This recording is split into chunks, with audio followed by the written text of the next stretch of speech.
Okay, so para sa example ng array natin, okay, so meron tayong 5 words. So sa 5 words na yon, mag-i-input tayo ng word 1. So sabihin natin hello. So word 2 naman, hi, me. So word 4 ay AST. Sa word 5, QWERTY. So 5 words lang. Then word 1, word 2, and so forth. Kapag nag-enter ako, lalabas, word hello, which is yung word 1 natin, has 2 vowels. So yung E at saka yung O. So second word naman natin na hi, ito. So meron lang tayong 1 vowel, which is yung I. Then dito sa word 3, yung me, meron tayong 1 vowel din, yung E. Sa word 4, meron 1, yung A. Sa word 5 naman, meron din 1, which is yung E.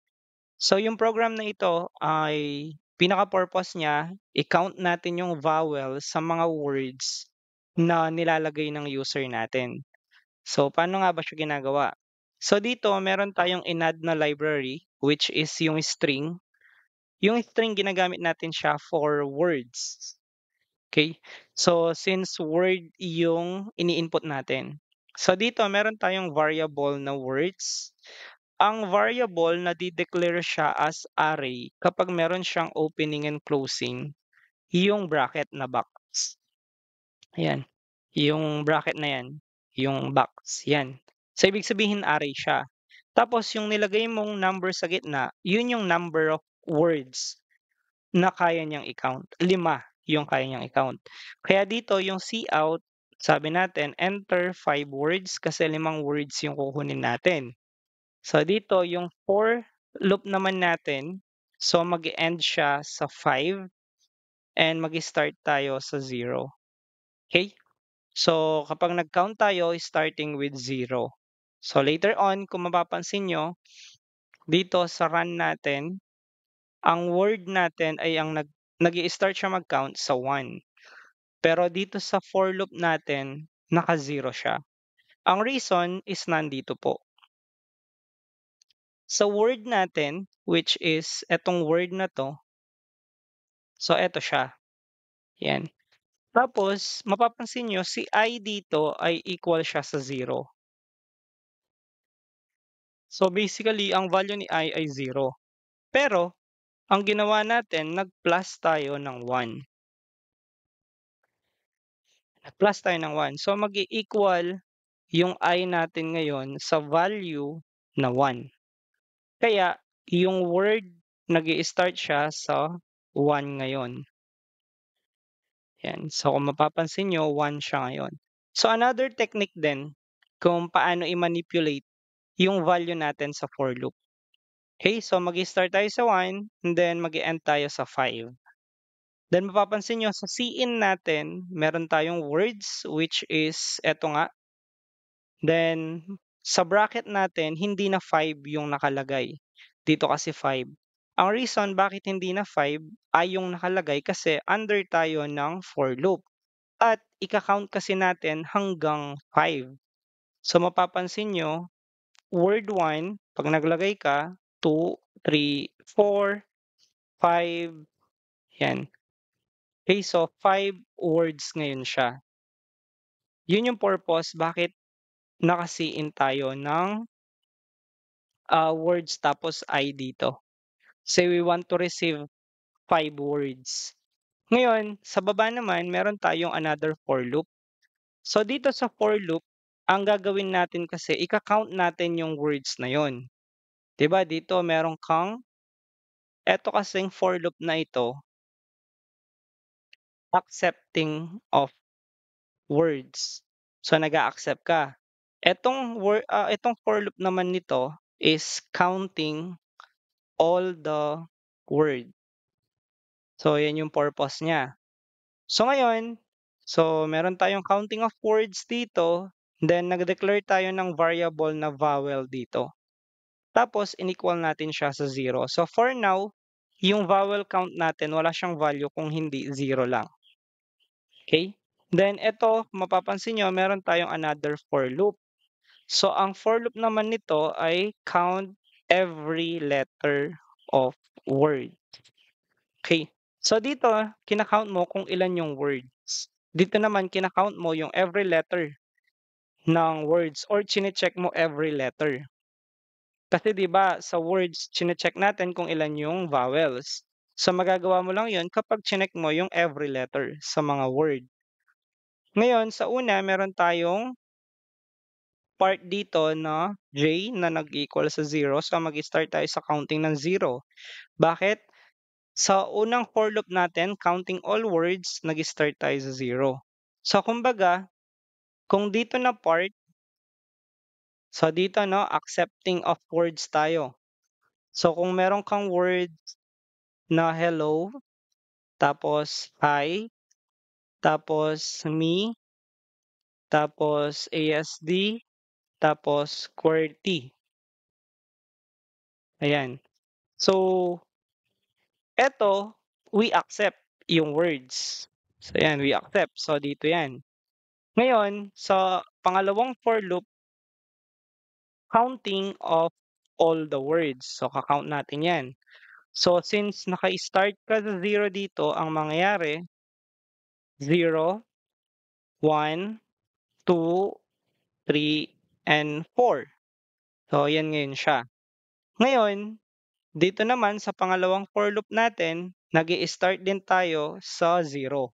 So, eto ngayon yung unang ika-count natin, every letters. Yan. So, yun yung mechanics ng tatlong for loop na meron tayo. So, ika-count niya ngayon every letters. So, ano yung gagawin niya una?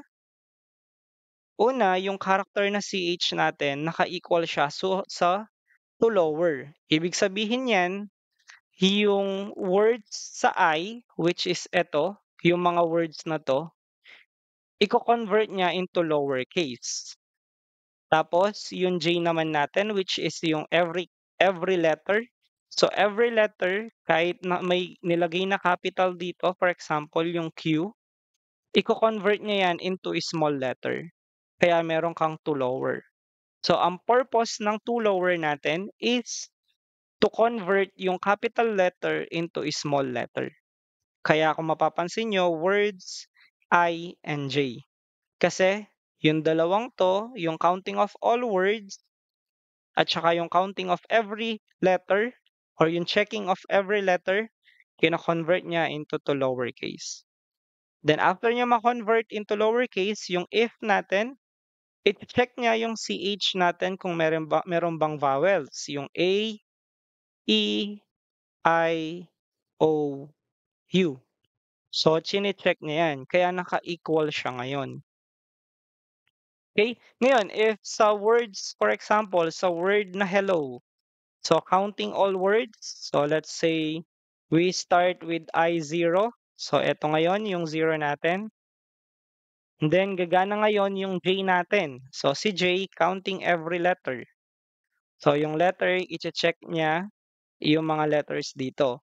Ngayon, kapag na-check na ng for loop natin, gagana na yung if condition natin. Titignan niya ngayon kung merong vowels na A, E, I, O, U. So dito, since nag-check ka na every letter, titignan mo ngayon ilan yung vowels dito. So meron kang 2. So E at saka O. So ang trabaho ni vowel count plus plus is to count yung vowels dito. So dito meron ng 2. So ang gagawin niya ngayon, sa 0 na word ay meron siyang 2 vowels. Bakit 0? Kasi nag-start tayo sa 0. So ngayon, magpa-plus tayo or mag-i-increment through this. So 0 plus 1, 1. So magmo-move tayo dito.